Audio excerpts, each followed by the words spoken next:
Tapos na tayo guys sa ating crispy cabbage roll. Oh, tingnan nyo. Masarap to guys. Healthy na recipe. So may bago na naman tayong recipe sa giniling. Okay, try this recipe guys.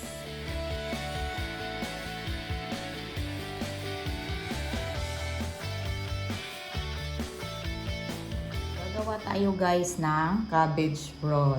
So papakuluan muna natin to ng mga 2 minutes. And then, tanggalin natin sa ating kasserola. Papakulo muna tayo ng tubig. While nagpapakulo tayo, i-prepare natin yung ating mga spices.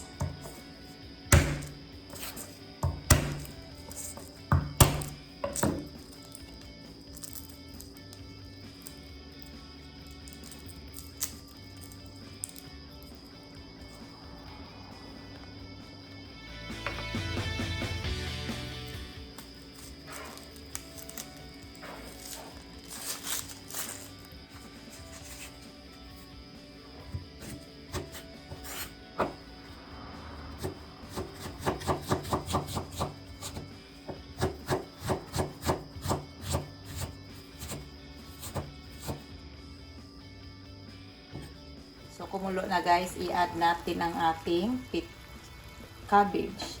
Pakuluan natin ng mga 2 minutes. Okay.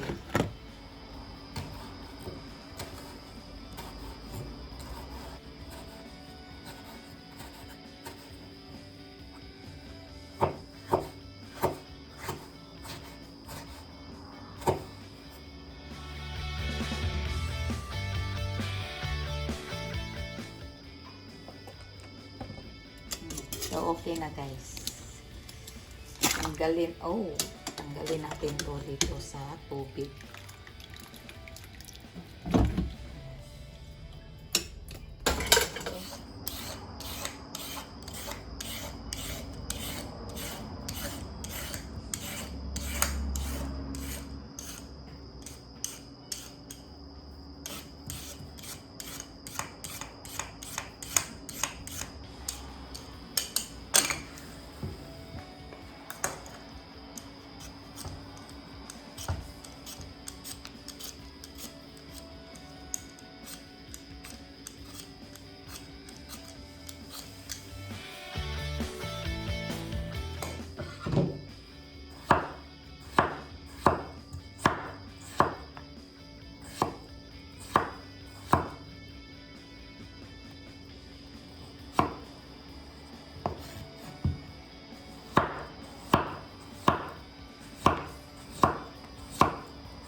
So, tanggalin natin dito sa tingnan nyo ang ating cabbage.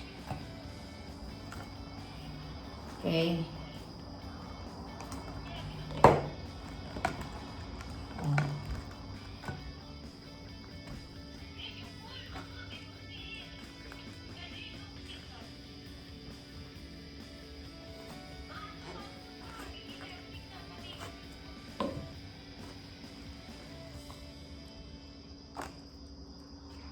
Tanggalin natin to guys, yung itong parang buto, ihiwa lang.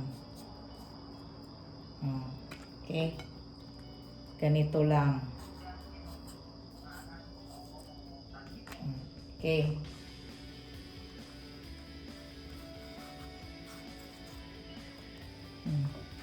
So, tanggalin nyo to guys, yung parang buto dito ha. Para madali pag-roll mamaya. Sa ating crispy cabbage roll, our giniling, potatoes, carrots, yung gawin nating wrapper, yung cabbage, bell pepper, garlic, onion, lagyan natin ng salt and pepper, our breadcrumbs, cornstarch, and of course, vegetable oil. Okay, let's start cooking. Lagyan natin ng salt and pepper, our breadcrumbs, cornstarch, and of course, vegetable oil. Okay, let's start cooking. Painit tayo ng pan. Lagyan natin ng oil. 1.5 tablespoon lang. Lagyan natin ating garlic.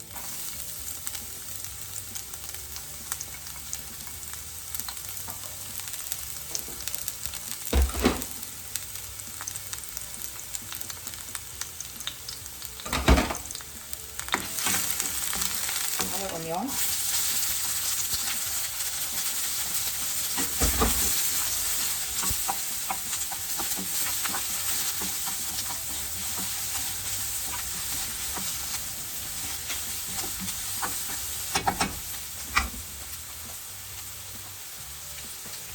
And let's add our giniling.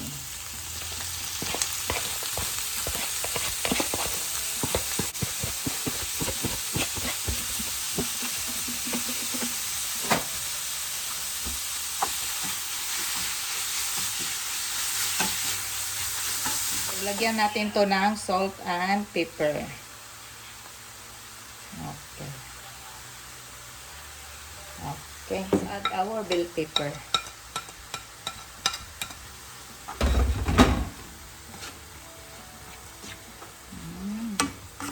Ang bango. Ang bango ng pepper.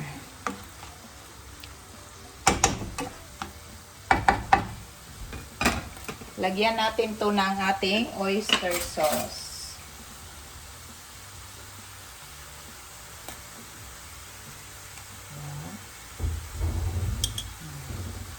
Okay, 1.5 tablespoon. Let's add our potatoes and carrots.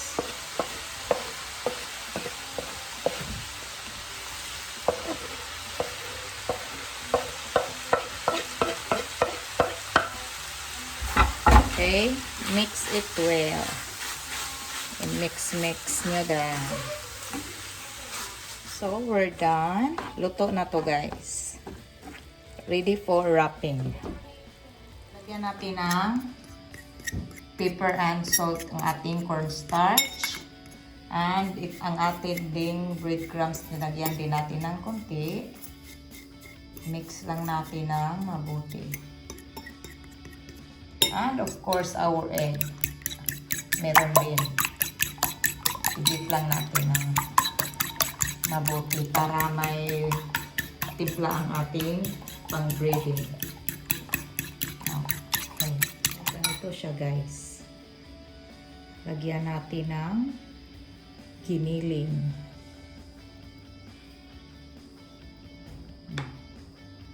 And i-roll.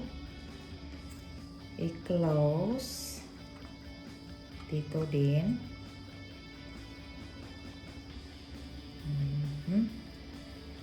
And okay. So ito na guys. So by the way, linuto ko yung giniling kasi wala akong steamer.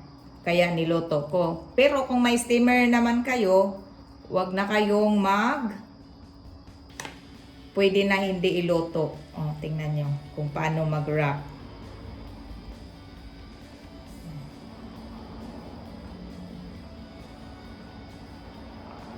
Okay, okay to guys.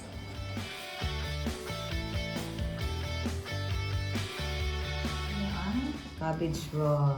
So, i-dip natin dito sa ating cornstarch.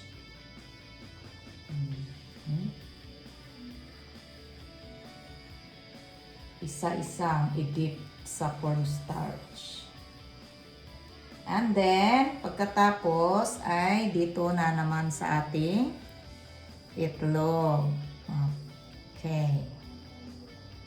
And pagkatapos sa itlog, dito na naman sa ating breadcrumbs. So, ito lang. Ganito lang, guys.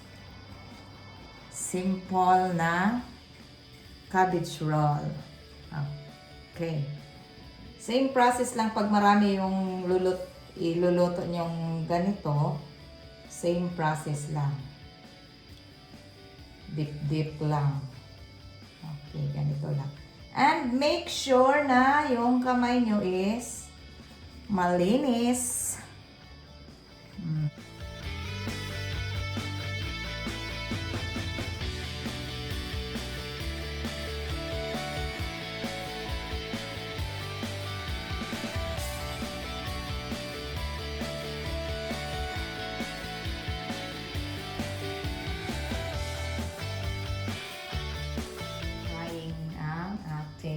Cabbage roll.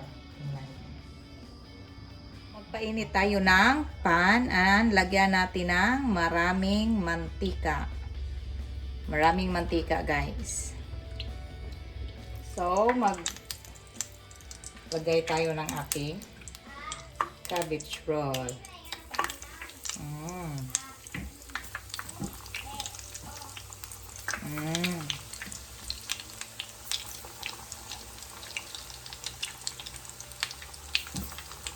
Okay. Luto natin to, guys, hanggang mag-golden brown ang ating breading mix.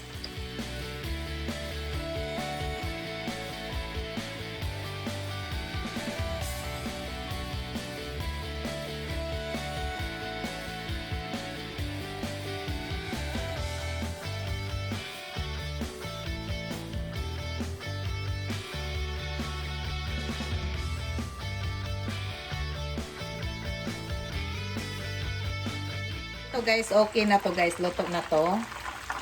So, lagay natin sa strainer.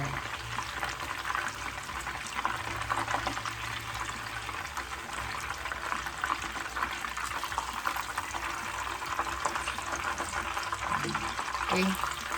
Tapos na tayo, guys, sa ating crispy cabbage roll.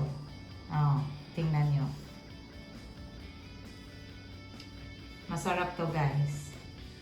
Healthy na recipe. So, may bago na naman tayong recipe sa giniling. Okay, try this recipe, guys. So, ito na, guys, ang ating crispy cabbage roll na recipe. Another recipe of giniling.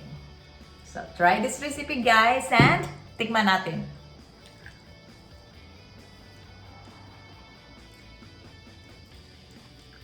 Kung may sweet and sour sauce kayo, much better.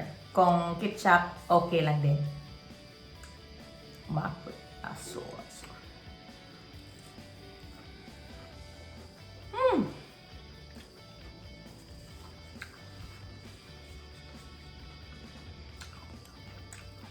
Crispy talaga. Masarap na crispy cabbage roll, guys. Yummy. So, try my simple recipe of cooking crispy cabbage roll and I'm sure magugustuhan nyo to.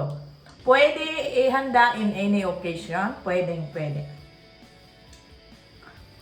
So, kung bago lang kayo sa channel ko and kung gusto nyo ng mga simple, easy, and affordable recipes, just go to Kaka'EVAng Vlog. And don't forget to subscribe my YouTube channel, Kaka'EVAng Vlog. Don't forget to like, comment, and share.